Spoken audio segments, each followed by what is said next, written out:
சமூக ஆர்வலர் பியூஷ் மானுஸ் கைது தொடர்பாக சென்னை சேப்பாக்கத்தில் சமூக ஆர்வலர்கள் போராட்டத்தில் ஈடுபட்டு வருகின்றனர். அப்போது பூவுலகி நண்பர்கள் அமைப்பின் சுந்தரராஜனுடன் நமது செய்தியாளர் ரமேஷ் நடத்திய கலந்துரையாடலை இப்போது பார்க்கலாம். தமிழகத்தில் தொடர்ச்சியாக இது மாதிரியான சமூக ஆர்வலர்கள் தாக்கப்படுறதும் அவங்க ஜெயிலில் வச்சு சித்திரவதைப்படுறதும் தொடர்ச்சியாக இருந்துகிட்டு இருக்கு. இது எப்படி பார்க்குறீங்க? சமூக ஆர்வலர்கள் மத்தியில் இது எப்படி உற்பத்திக்கு எப்படி இருக்கு? அந்த தமிழகம் போலீஸ் மாநிலமாக போலீஸ் ராஜாக மாறிக்கொண்டிருக்கிறது.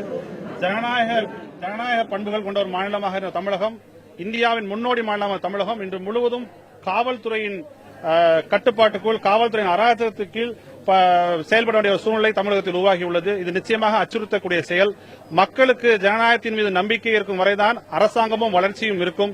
மக்கள் என்றைக்கு ஜனநாயகத்தின் மீது நம்பிக்கை இழக்கிறார்களோ அன்று வளர்ச்சியும் இருக்காது, அரசாங்கமும் இருக்காது. அப்படிப்பட்ட ஒரு சூழ்நிலைக்கு தமிழக அரசும் தமிழக காவல்துறையும் பொதுமக்களையும் செயல்பாட்டாளரும் தள்ளாமல் இருக்க வேண்டும் நான் கேட்டுக்கொள்கிறோம். இது மிகவும் ஒரு அச்சுறுத்தக்கூடிய விஷயம். இன்றைக்கு பியூஷ் செய்திருக்கின்ற விஷயம் அரசு செய்ய வேண்டிய விஷயம்.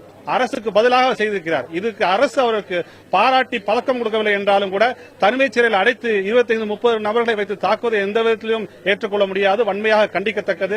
இந்த நிலை தொடர்ந்தால் அவருக்கு ஆதரவாகவும் சரி, தமிழ்நாட்டில் இருக்கக்கூடிய மற்ற செயல்பாட்டாளர்களும் இந்தியா முழுவதும் இருக்கக்கூடிய செயல்பாட்டாளர்கள் இதற்காக கண்டன குரலை தெரிவித்துக் கொண்டிருக்கிறார்கள். இது ஒரு ஒருங்கிணைப்பு குழுவாக மாறி நிச்சயமாக நாங்கள் அடுத்த கட்ட போராட்டங்களை நிச்சயமாக எடுப்போம்.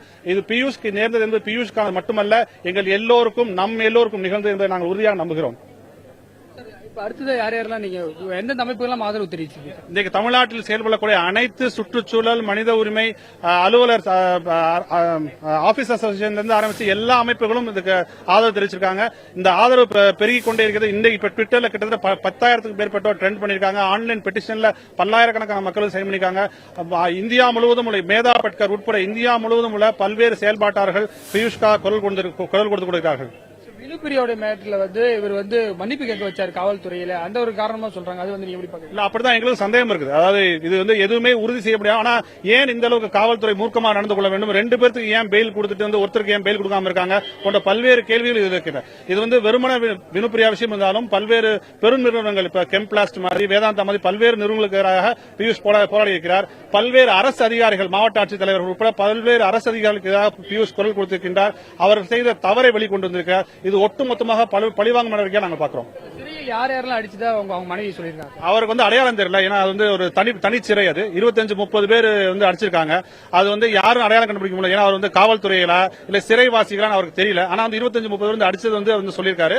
இதெல்லாம் ஒரு முக்கியமான விஷயம். அவர் மனைவி அவங்க பார்க்க போன போது அவங்களுடைய மார்வாரி மொழியில பேசக்கூடாது காவல்துறை காவலர் அங்க இருக்க சொல்லிருக்காரு. கனகராஜன் பேர் அவருக்கு எப்படி அவர் சொல்றதுக்கு யார் உரிமை கொடுத்தா, எந்த மொழியில பேசணுங்கிறது அவர் எப்படி முடிவு பண்ண முடியும்? இதிலிருந்து முழுவதுமாக காவல்துறையின் அராஜகம் வெளிப்படுது.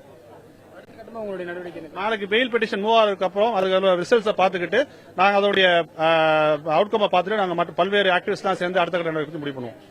பல்வேறு விடயங்கள் குறித்து சுந்தரராஜன் நம்மிடம் பகிர்ந்திருக்கிறார். கார்த்திகேயன்.